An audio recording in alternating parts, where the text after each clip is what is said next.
চলো আজ মিষ্টি দই বানাই। তো এরকম কড়াইতে একটুখানি চিনি নিয়ে তারপরে ক্যারামেল করে নিলাম।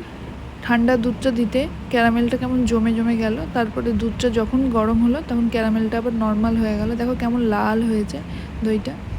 এরপরে এর মধ্যে এলাইচি পাউডার দিলাম। এলাইচি পাউডার দিয়ে মিশিয়ে 500 গ্রাম দুধ নিয়েছিলাম, সেটাকে 250 গ্রাম করে দিতে হবে, এতটাই জাল দিতে হবে। তারপরে একটা বাটিতে টক দই নিয়ে টক দইটাকে ভালো করে ফেটিয়ে রাখলাম। এরপরে দুধটা দেখো এখনও আমি কিন্তু ভালো করে করছি, এবং যে বাটিটাতে আমি দইটাকে বসাবো আর কি, সেই বাটিটাতে ভালো করে মাখিয়ে দিলাম। আর দুধটা ঠান্ডা হতে তবে দুধটার মধ্যে আমি টক দইটা মেশালাম। তারপরে একটা ইডলি প্যানে একটু জল গরম করে এই ইয়েটাকে দিয়ে 15 মিনিট গ্যাস জ্বালিয়ে তারপরে গ্যাসটা অফ করে দিতে সারা রাত এইভাবে রেখে দিয়ে দেখলাম সকালবেলা জমে গেছে, দিয়ে ফ্রিজে রেখে ঠান্ডা করে আমরা খেলাম। ভালো লাগলে একটা লাইক করো।